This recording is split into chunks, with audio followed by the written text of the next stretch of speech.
being out here talking about technology is not my job. And so I always need to find good reasons to get out. And so this turns out to be the first stop on a 3-conference tour for me. So I'm going to be here. Tonight I'm going to be leaving to Europe, and then I'm going to be in Holland and in Belgium. So whenever I can go and bunch up a bunch of conferences, then I actually get out and people let me go. So thank you for having me. That's a wonderful thing that I could be here. And this is my first time to India.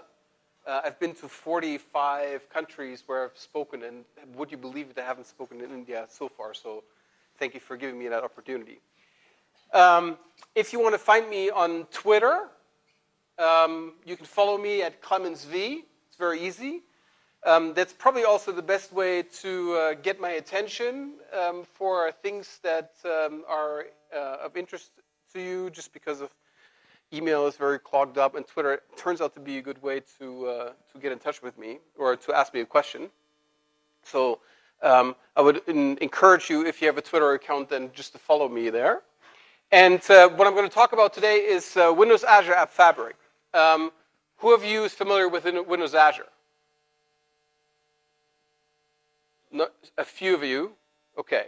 So Windows Azure is Microsoft's cloud offering. What we have is a platform that is focusing really on platform as a service. We have a few things that are like infrastructure as a service, for instance, storage. But most of our services really are platform as a service. So what you'll see Microsoft do, and if you compare this to Amazon, for instance, the Amazon folks are exclusive from platform components, and we're exactly the other way. Exclusive platform as a service, from infrastructure components. What you will see in the future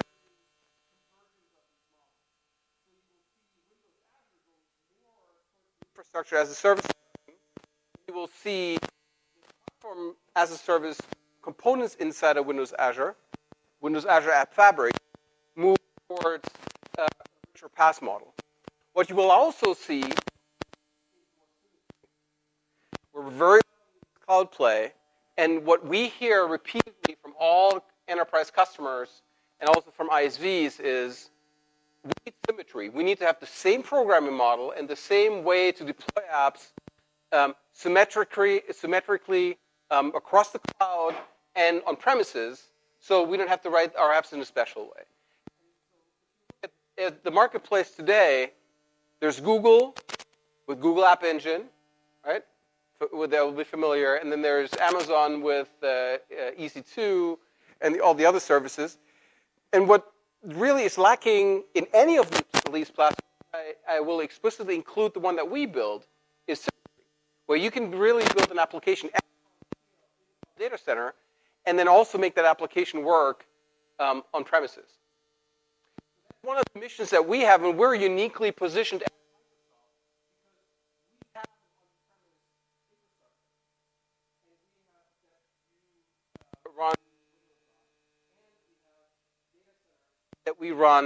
that we operate, because we have large footprints, large internet footprints.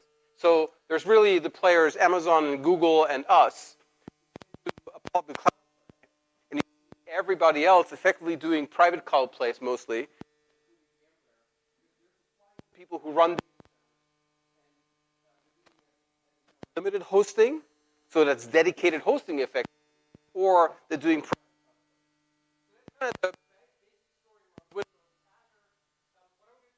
about mostly and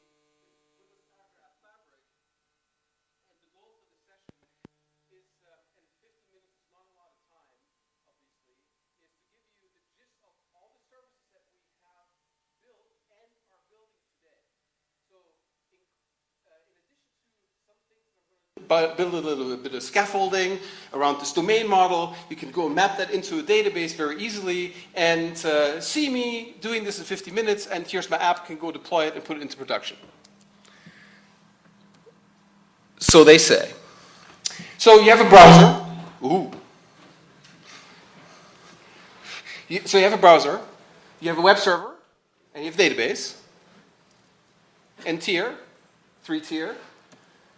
You have more browsers, you add more web servers, the world is a happy place. If you need to share some state, You have some session state facility, and you're done, right? That's how easy it is to build performing internet web apps. Thank you very much. I can go now. Well, not quite. Let's say you're not only building a browser app, but you're also building apps, mobile apps, iPad apps, apps that run on the desktop. And you want to run very many of those. Well, the web tier really is for web UI that's being presented. But those apps actually need to have something that's fairly different. What they need is web services. They need to have JSON formatting. They need to have adaptive formatting based on the device. They probably not only need to have JSON and XML, but sometimes you also need to serve up binary data, so you need to have something that's slightly more capable. Also, because those devices tend to be fairly little and limited in their capabilities, you want to move some of the stateful processing up to the server. And there's things, especially in mobile devices, there's some trends that you can see in terms of battery consumption that force you into building really a dedicated web services tier. Think about multitasking, right? How does multitasking work on all those phones, Android excluded? Well, in Windows Phone Land, for instance, the way you wake up an application is you push a server event. And the way you do that in Apple Land is you push server event. The way you do it in Android is, well, you don't push a server event just yet, but they will get there. Because it turns out that having a server assisted to push some of that responsibility down to the server and wake applications up as you need to, without that application being present in memory at all times, saves you battery on the device. And memory and battery life is a huge, huge deal. And the iPad, for instance, is succeeding because it has marvelous battery life. But Apple has the thumb on the programming model just to make sure that everybody's conservative about those things. So you have dedicated, typically also stateful, services tiers that are supporting those backend apps. So now you have two things. Well, let's think about something is, yeah, we should probably turn that thing off if we can. Can I?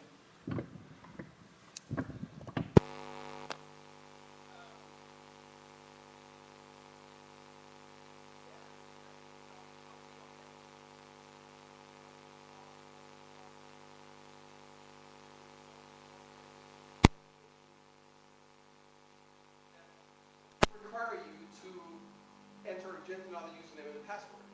How do we integrate with Facebook? How do we integrate with Google ID? How do we integrate with Yahoo?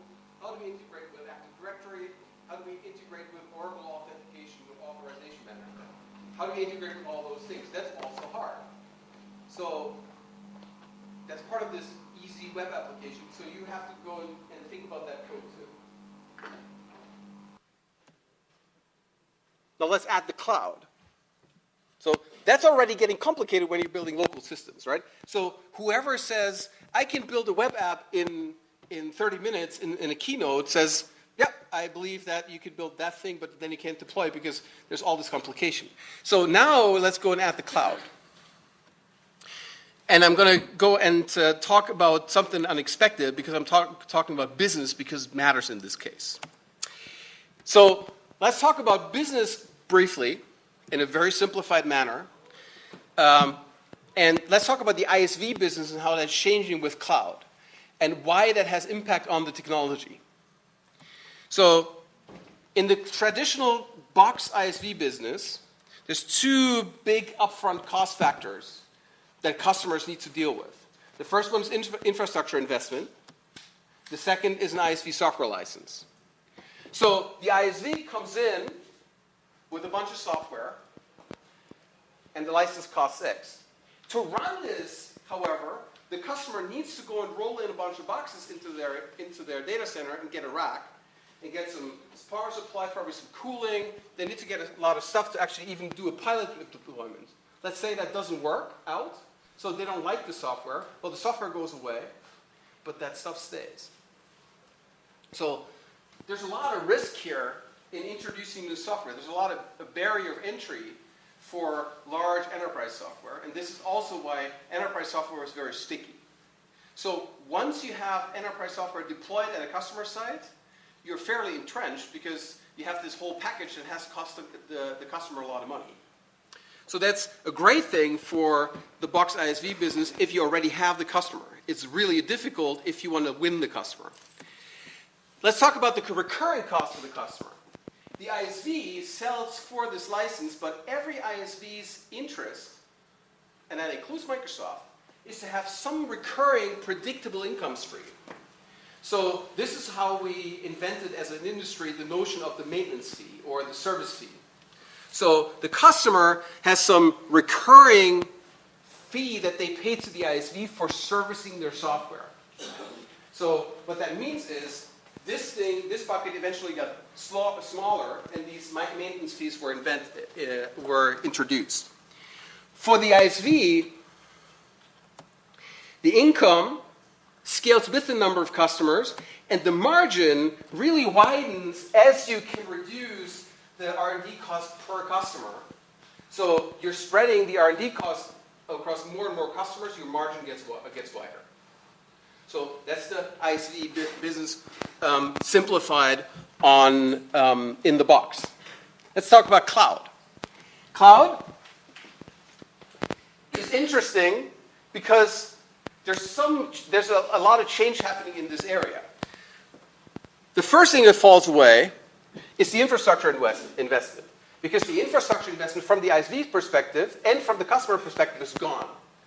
Someone has already made that investment. Now, instead of binding capital in something, you can actually go to Google, Amazon, Microsoft, and rent 1,000 machines if you need them for a day and give them back. There's no investment. You will have to pay operational costs over time, but there's no upfront investment. You don't bind capital. So that's a big plus, which means now you can offer, as an ISV, you can offer a trial version of your app to a customer without them taking a risk. The second thing that happens is that ISVs say, well, if the platform operates this way, it might even make sense for us to go and operate our business also in this way and let the license costs go away, because ultimately we don't give that software into the hands of the customer. They don't install it, but we're running it for them. So there's no customer upfront cost, and that's very low risk. And that's one of those things that attracts people to this cloud business very much, because it's a low risk. Just come and bring your data, and we run that for you kind of deal. So that's a good thing. So this maintenance fee now turns into a service operation fee. Ideally, the cost savings for the ISV are such that they can already go and offer this at the previous monthly fee, because they don't have to operate anything of the base infrastructure. And since they own the software, they actually gain agility. It lowers the support cost, so the R&D cost, the support cost that is associated with it ought to be lower. Well, that's not the point here. The point is, the ISV now has recurring costs, that is service operation costs. They still have R&D costs, obviously. That's also in here. But really the goal is that over time, you can go and drive down your service operations costs and also widen this margin. And how do you get here?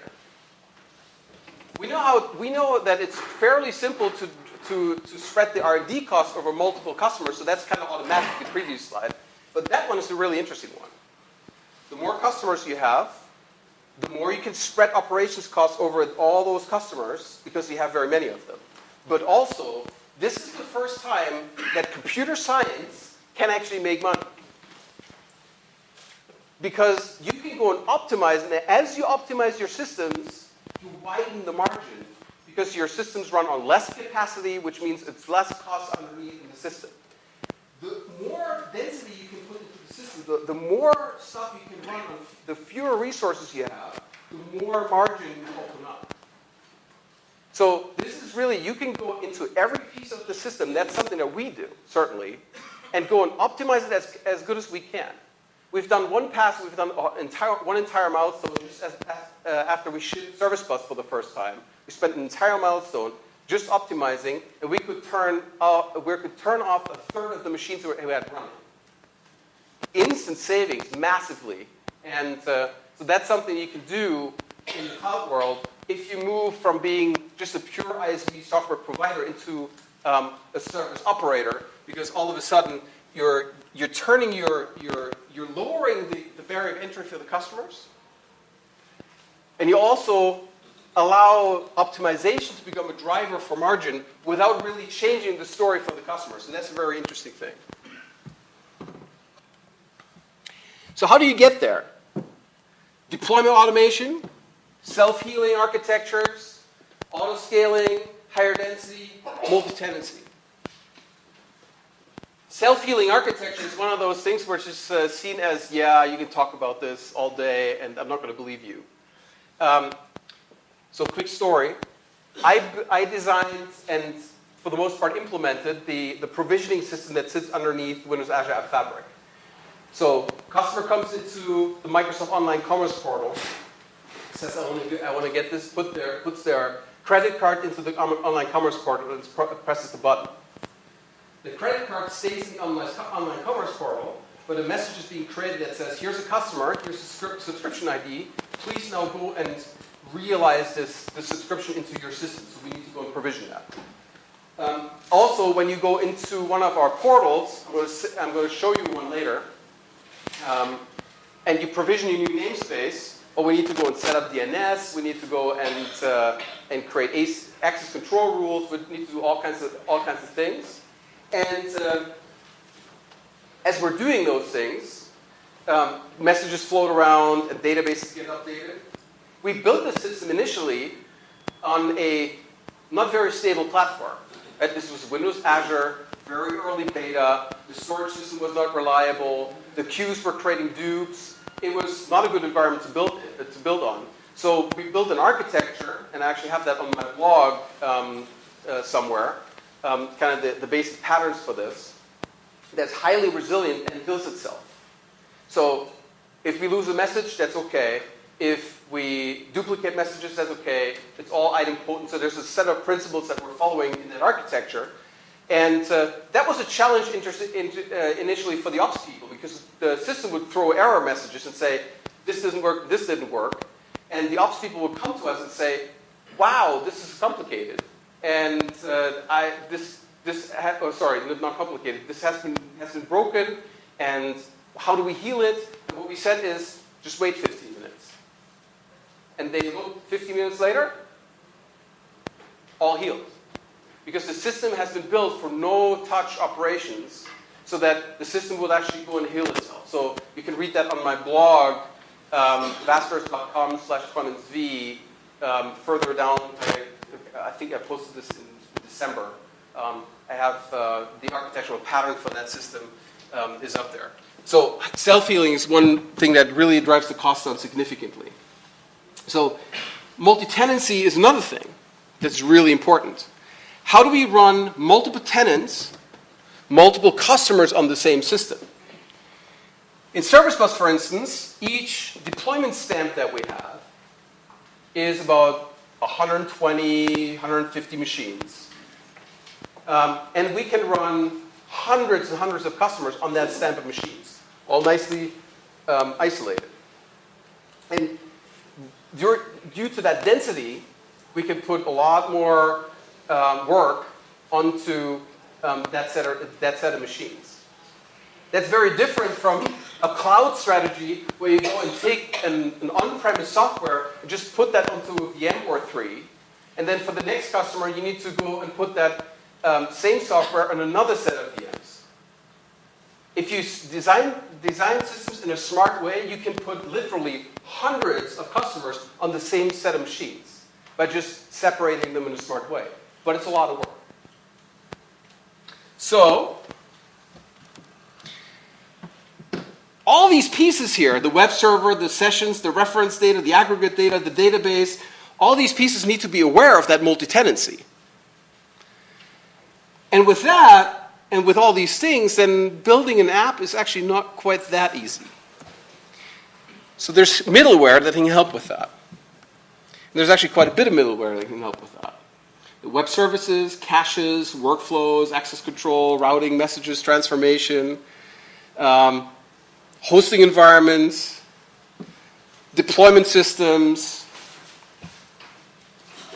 And typically, you find a grab bag of those things in the world. So you find a cache thing. So you take memcached and you use that as your cache. But you have to think about deploying and configuring memcached in your system. And then you have a web service infrastructure. And then you have a workflow infrastructure. And then you have an access control infrastructure. And every single one of them requires that you bundle these assemblies here, or this little code here, and go and configure it and scale it in a certain way. And so you're ending up with a lot of nice code that you can go and wire up. But if you go and think about the implications of actually putting that into production, then those frameworks tend to be, or many frameworks tend to be, have their own requirements. So you need to deal with all those, with that complexity as well. And then, of course, you need to manage them all. In an access control system, you need to go and feed in rules. In a workflow system, you need to go and see what the status is. In a cache system, you need to see whether you're reaching the thresholds. And if you just take a grab bag of technologies from Coplex or GitHub, the question is, do they all have the same kind of management interface, and are they integrated? And the answer is often no. And of course, the programming models and tools are all different. So in AppFabric, the goal is that we have a single programming model and a single tool that kind of integrates all this. So it's focused on Visual Studio, but not only that. We have a way to compose applications and to inform applications using a thing we call the application model of their interdependencies.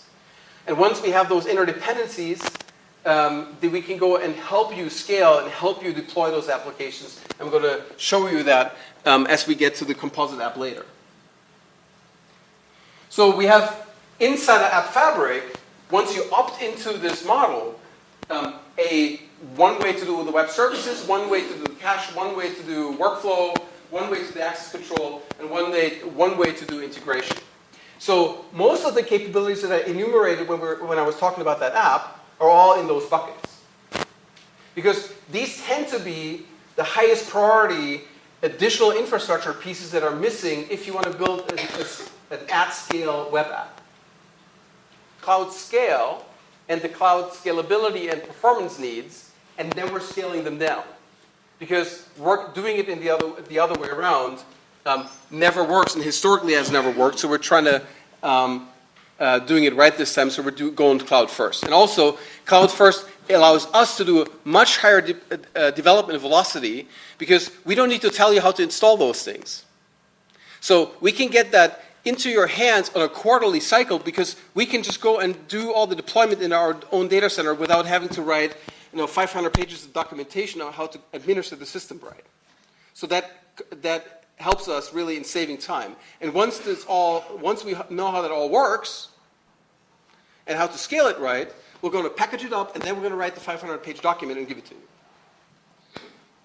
So AppFabric is the new middle tier for Microsoft. It's an application server.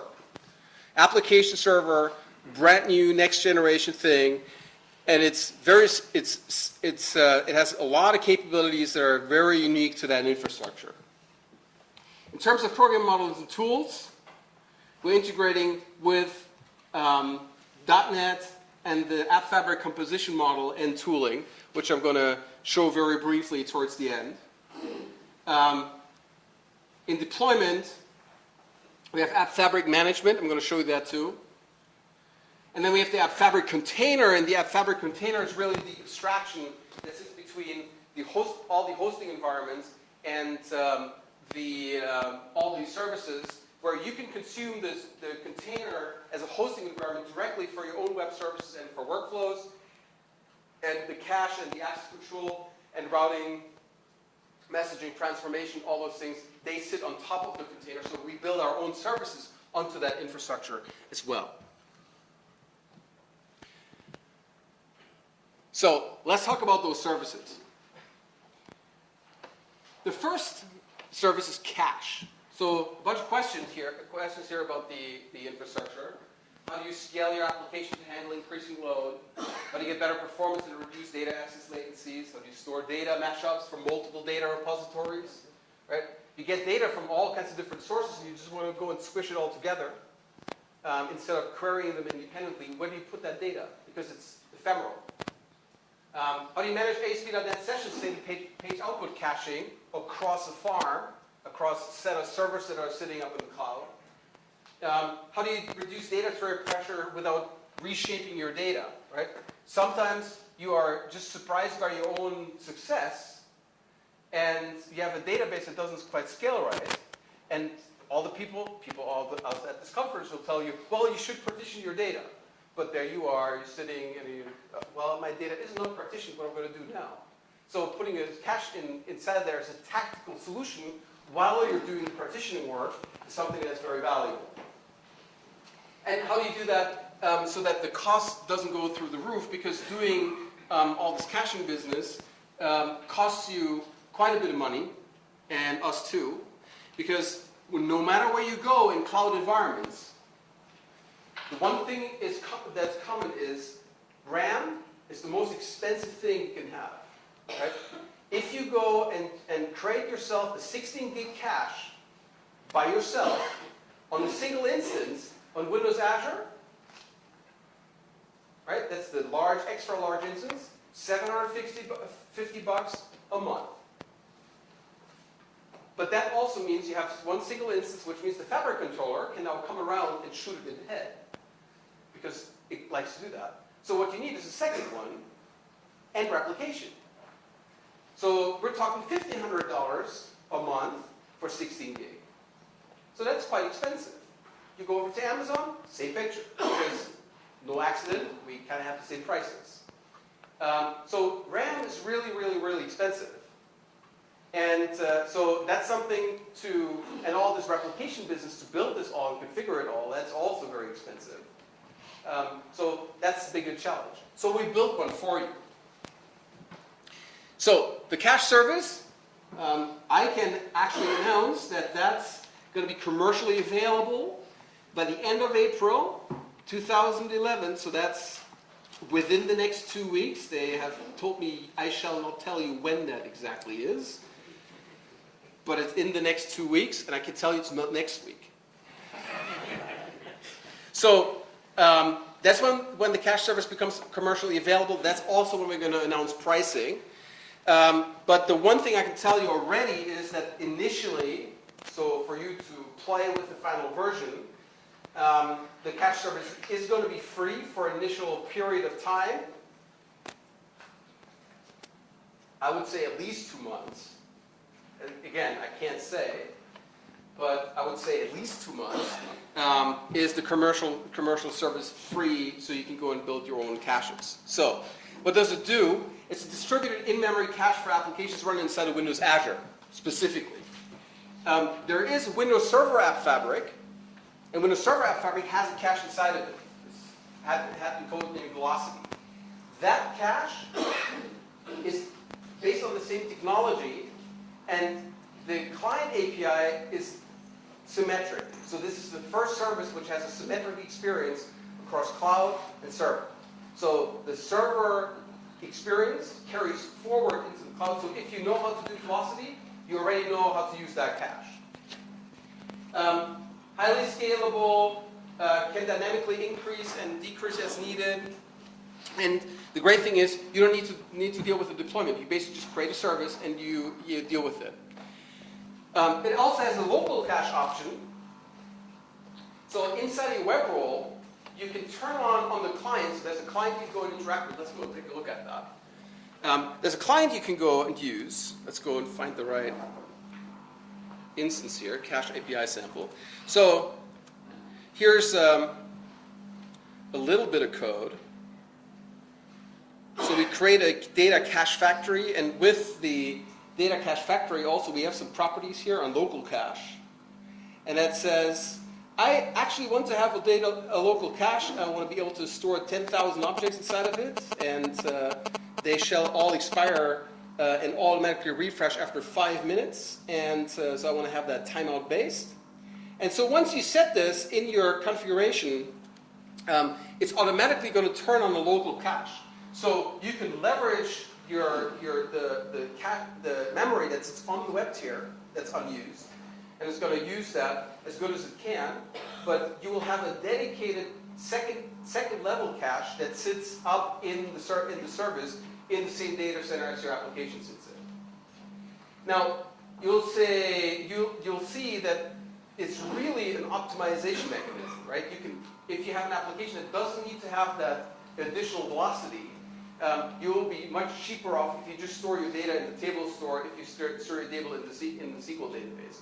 So really for applications that need to store data that is super expensive to acquire, where it's not just about a single select statement or a single query to the table store, but where you really need to go and run a query for a customer, and you need to store the results of that query so it can be easily fetched, that's where the cache really starts to shine. If you just go and pit it against the table store and SQL Azure, you will find it's faster in the tiny milliseconds, but the cache really starts shining if you have the need to go and aggregate data and bunch it all together and make that faster accessible.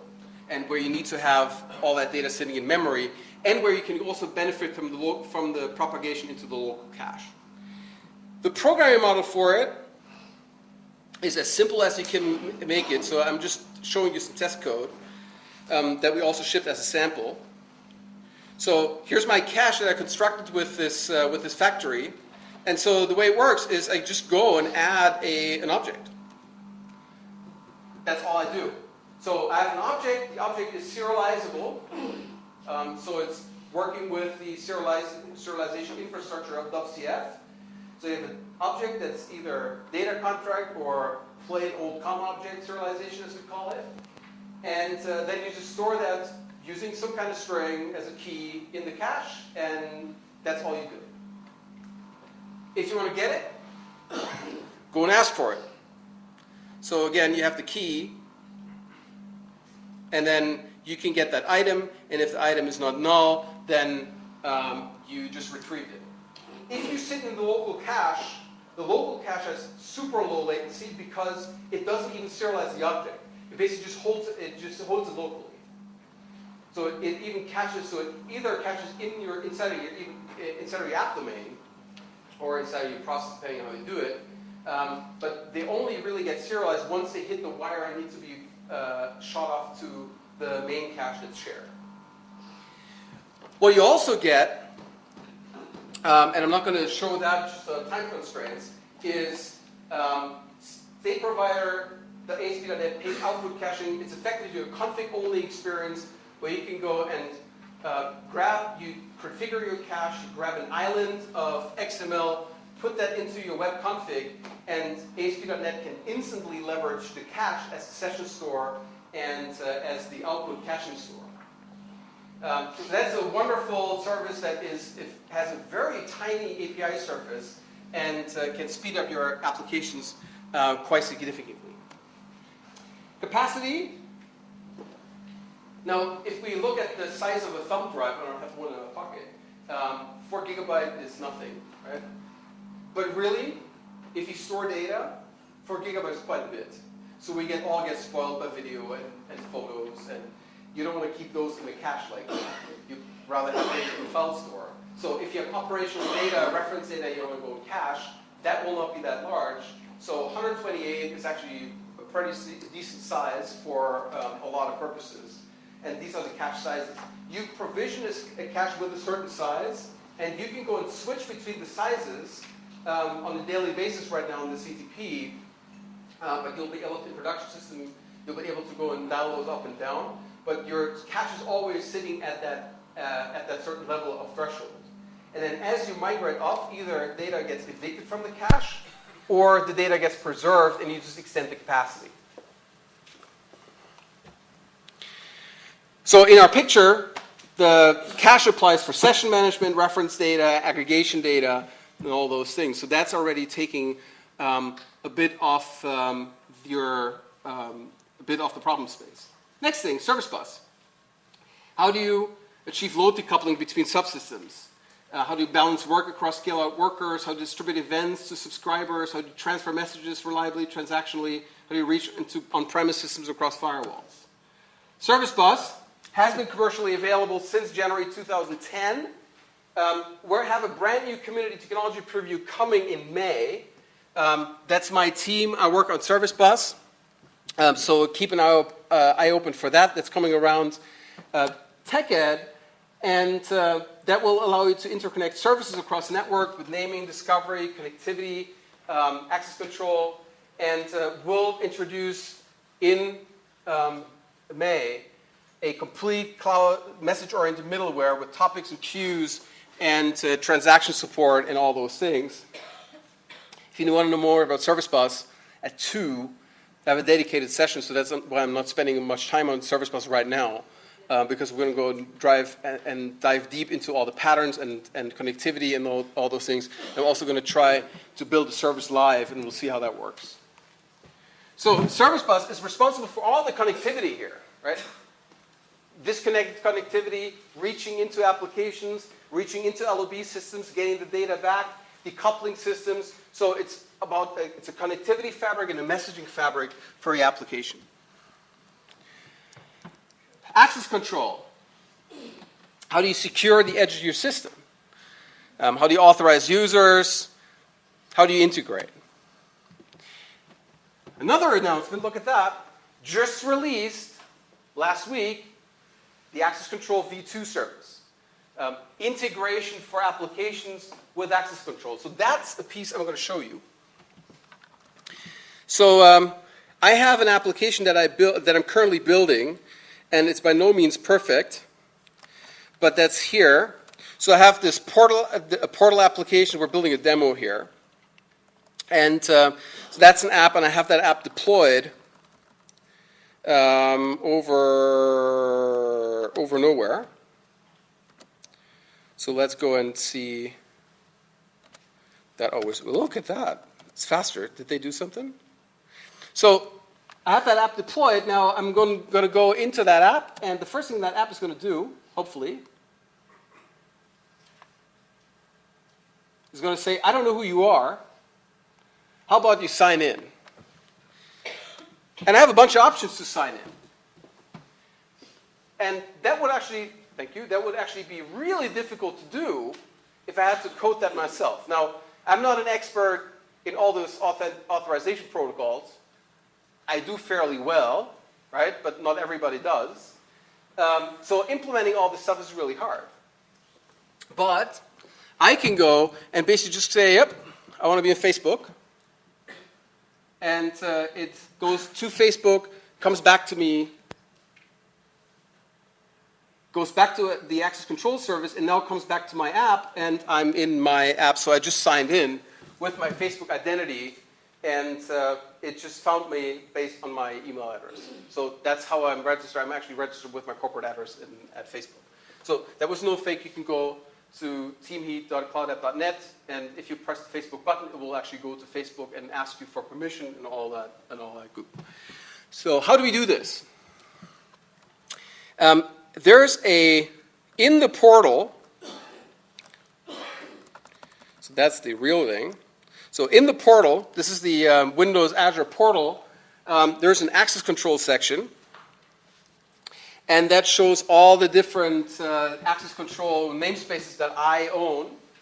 And I own some of them. All of them are in the old version because I use them for Service Bus.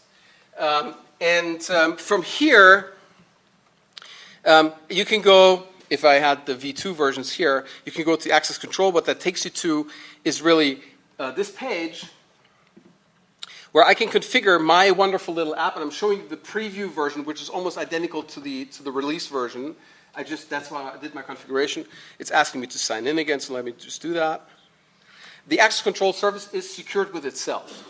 So it's actually pushing me out to Windows Live, asking me to sign in again. And now it's going to come back and let me into my wonderful little portal.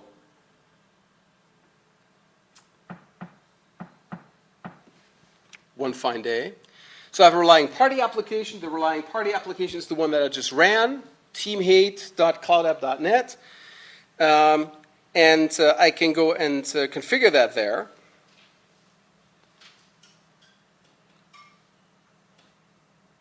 I give you exactly 10 more seconds. 1, 2, 3, 4.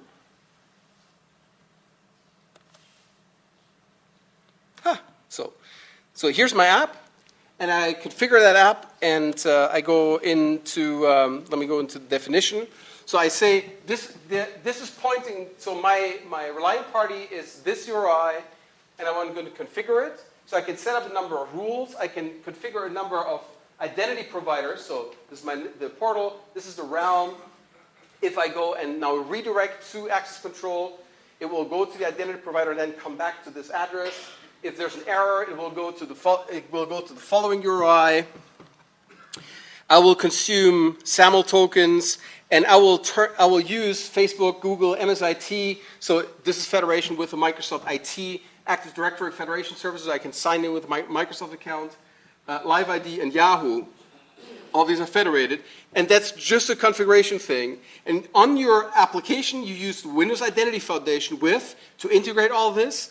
And it's basically just a point-and-click experience to go and secure your apps with all these different identity providers. So you can make a Facebook identity-integrated app very easily.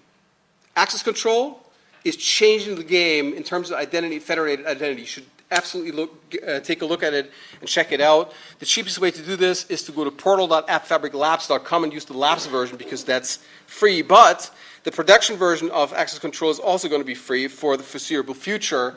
And I don't think they have said how long, but I think until 2012. So you can go and sign up for that. So that's solving the authorization story. With 5 minutes to go, let's talk about web services. Let's talk about the things that are further out in the future. How do you deploy apps, scale apps, manage apps? How do you do all those things?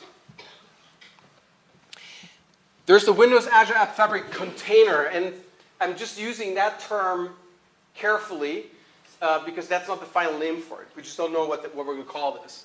And what that does is a full application server infrastructure is going to do deployment, placement, execution lifecycle, scale out, high availability, isolation, resource management, and all those things, without you having to think about those things. Because you tell us enough about the applications so that we can. To that end, what we're doing is we create a new experience in Visual Studio.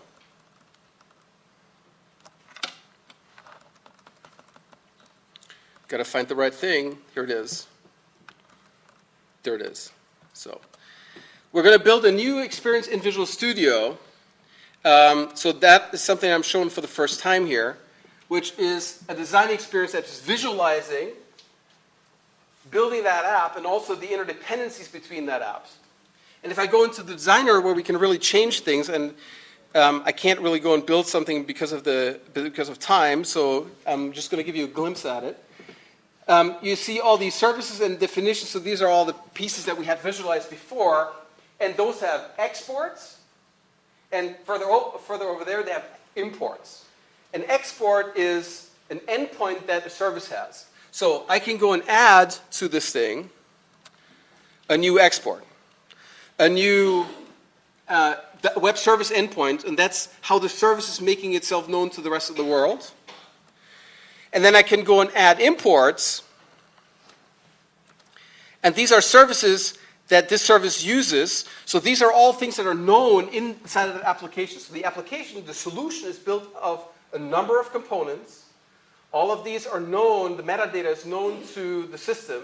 So now we have exact knowledge of how all these pieces hang together. And what we can do now is we can go and start scaling your application for you. We place the components. We know how those all hang together. So we can, as the system runs, we can inform every component where the other pieces are that it needs to go and talk to. So we're deploying all this stuff as one. So that's pretty fascinating.